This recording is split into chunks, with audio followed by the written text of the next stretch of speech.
স্মৃতিময় crescent, দি crescent jute mill বাংলাদেশের রাষ্ট্রায়ত্ত পাটকল jute মিলের বৃহত্তম জুট মিল হিসেবে পরিচিত ছিল। এই জুট মিলে হাজার হাজার মানুষের কর্মসংস্থানের ব্যবস্থা ছিল এবং এই কলোনির মধ্যে হাজার হাজার মানুষ বসবাস করত।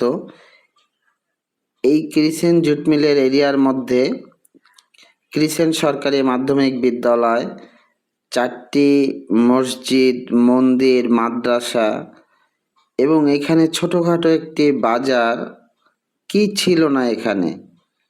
ছোট একটি মিনি শহরের মতো ছিল এই কলোনিটা। আজ সেই কলোনিতে এসে দেখলাম মরুভূমিতে পরিণত হয়েছে, যেখানে হয়তো এখন শুধু শিয়াল বসবাস করে, মানুষ এখানে আর নেই। এই প্রতিষ্ঠানটি বন্ধ হয়ে যাওয়ার পরে সমস্ত মানুষ যার যার গন্তব্যস্থানে চলে গেছে। এই যে বড় মসজিদ দেখতে পাচ্ছেন, এই বড় মসজিদে প্রতি ওয়াক্তে নামাজের সময় হাজার হাজার মুসল্লি একসাথে তাদের নামাজ আদায় করত। আজ এটা 5 ওয়াক্ত নামাজ ঠিকই পালন হয়, হয়তো 2-3 জন 4 জন মিলে।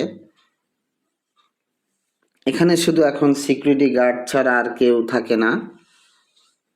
তাই এই কলোনি জুড়ে, এই প্রতিষ্ঠানটা জুড়ে অনেক স্মৃতি, কারণ এখানে আমার শৈশব কেটেছে, কৈশোর কেটেছে। আমার মতো হাজার মানুষের শৈশব কৈশোর এখানে কেটেছে। এইখানে অনেক স্মৃতি জড়িত আছে।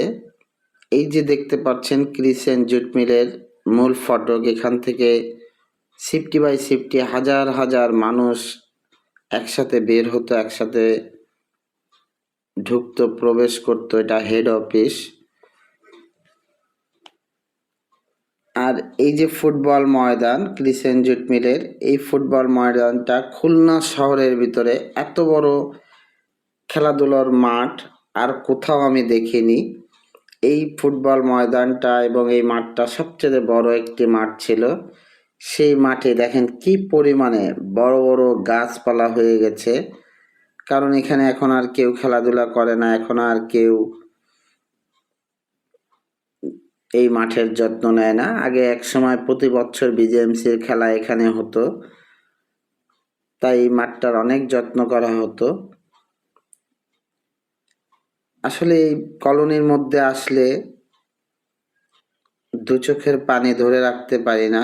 এই যে দেখতে পাচ্ছেন ক্রিসেন্ট সরকারি মাধ্যমিক বিদ্যালয়, আমার প্রাণের স্কুল, আমার হৃদয়ের স্পন্দন। এই স্কুল থেকে আমি পাশ করে বের হয়েছি।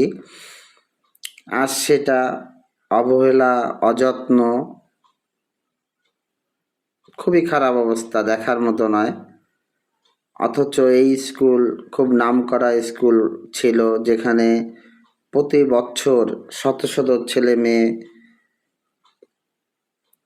পাশ করে বের হতো। তাই বলার কিছু নেই, আসলে বলতে গেলেও খুবই কষ্ট লাগে।